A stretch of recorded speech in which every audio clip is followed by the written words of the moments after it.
So now we know how to load content into Reactiv suites. Let's show you how to interact with it using keyboard and mouse. Very simple to use without a touchscreen, just keyboard and mouse. So pick up your mouse, left click to interact with the object that you want to interact with. I want to interact with this PowerPoint, so I left click onto it, all the UI starts to appear. This is the resizing UI. Just by dragging onto the four corner, I can resize my content. And I can also move my content by holding onto the left click of the mouse, and I can reposition. So I pick it up by holding. I'm still holding using my mouse, and if I want to move it here, I just simply let go of the mouse. It will stay there. I can do the same thing with the camera, move it, resize it, and if I kind of mess it up, I can always go back to the template UI and switch accordingly. So don't be afraid, feel free to try it out. And if I want to go to the next page, I can click on this icon and I go to the next page, or this icon to go back to the previous page. Or I can use the keyboard, right? So I can use the right arrow key to move to the next page, left arrow key to move back to the previous page. Or if I like to use the mouse wheel, I can scroll down to go to the next page, scroll up to the previous page. If I want to use the touchpad and two finger, I can move up using a swipe up motion and it will go to the next page. If I swipe down, it could go back to the previous page. All the same as how you would interact with your PowerPoint, for example, in Windows, very standardized. And if I want to annotate, I can click on this toggle draw mode. I click on that, notice the mouse pointer becomes a pen, and I can annotate accordingly by left clicking. So that's how I trigger the pen and writing. If I want to erase, I click on the eraser icon and left click and I can erase. Quite simple. And if I want to use the hotkey, which is the way I personally like to use it, I don't like to click on the icons. So what I could do is, without touching the icon, without selecting the icon, right, the draw mode, I use the control with my left hand to hold on, and then this will turn the mouse pointer into a pen, and this is when I start to move the mouse, it's going to be a pen. The moment I let go of the control, it becomes a mouse pointer again. And if I want to erase, I hold down the shift key. Notice that now the mouse pointer becomes eraser, and I move my mouse pointer to the stroke and I erase, and I let go of the shift key, becomes a mouse pointer. You can try that also. My opinion is a better way to annotate and erase, much quicker, so I don't have to toggle between the keys. Okay. Now you can select a pen by clicking onto the select pen icon, and notice there is a permanent ink, it's a pen, or a highlighter, or a laser pointer, disappearing ink, or the eraser. And you can select it and change color. So for example, yellow colors are the one that I want. This is the size that I want. I can of course change it to a bigger size. And when that happens, notice that this becomes a very thick ink. So you can choose accordingly. And highlighter as well, I can choose the highlighter, the color, the size of it, and this will become a highlighter. Okay, so depending on your habit, you can choose different pen mode and size and color. And this is a laser pointer, so let's say I like the blue color, and notice the effect. The ink will not be permanent. It's gonna disappear after a threshold. Right now it's set to 4 seconds. So after 4 seconds, you'll notice the blue ink starts to disappear. So you can use that as a laser pointer kind of to basically focus your audience attention onto a certain part with a quick point and write, so their attention will go there. Very easy to follow along when you're doing a online presentations, workshop, consultations. So those are the different mode that you can choose, play around with it. And then the next icon here is full screen. So I click on that, it becomes full screen. And my camera always will take dominant position, so it's going to be on top of the content always. So be aware of the effect, and you can resize your camera if you want to do it kind of like a picture-in-picture. You can actually present that way. That will also look pretty interesting as you're presenting.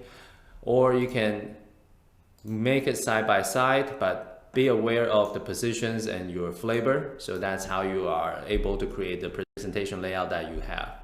Sometimes I don't want to use the icon, I can hotkey it, and here, as I said, you can toggle full screen by pressing escape. Then you can press the escape to maximize it or go back to its original position. Again, if you want to kind of go back to a default template, just click on that. Very easy to use. Next, zooming. Zooming in is quite important. It's used a lot in presentations. For example, I want to focus their attention on a particular part of this slide. Notice that this slide has a lot of words and pictures. So as I start talking, it might be difficult for the audience to immediately know which part I'm talking about. So normally what I would do is I'm going to click on this and then I will zoom in. Let's say I want to zoom in. Okay, that's about the size I want. Then I can move to the position that I want by left click mouse, quick drag. So I can I'm dragging. So basically left click, move, and then I can go anywhere. So that's one way to interact with it, zooming in and zooming back out. Or my personal favorite, using the hotkey. What is the hotkey? Control. So I hold on to Control again, and I'll zoom in using the mouse wheel. So for example, if I want to zoom into this area right there, what I want to do is move my mouse pointer over there and I control and zoom in. Notice that it's zooming in using the mouse pointer as a target. Okay, so if I move the mouse pointer to the middle and I zoom in, notice that it's going to zoom in using my mouse pointer as a target. When I move the mouse pointer to the right edge, notice that it's going to go to the right edge. So that's how I interact with my document if I want to focus and talk about the manual mode, and I do that. So the audience attention will go to that corner of the slide. So you can actually become a magician and focus their attentions by zooming in and out. Then this is a delete icon, is to delete all the ink that you wrote. When you delete it, it deletes all the ink that you did in all slides, not just this particular page. Or you can save the ink. So for example, I am saving the ink, right, using a permanent pen. And let me go to the front of the document. So this is the front of the document. Let me just create something here, 1, 2, 3. So you kind of know that this is a new ink that we created, and I save. So it's going to ask you to rename the file. So let me just explain about this real quickly. The original file was called Cube and Hub, and everything, this is the timestamp created by the software. So you know the content name because you chose the PowerPoint document Cube and Hub, and then you save and create annotation saved document. So that is the timestamp created, and this original folder is where the original document was selected from.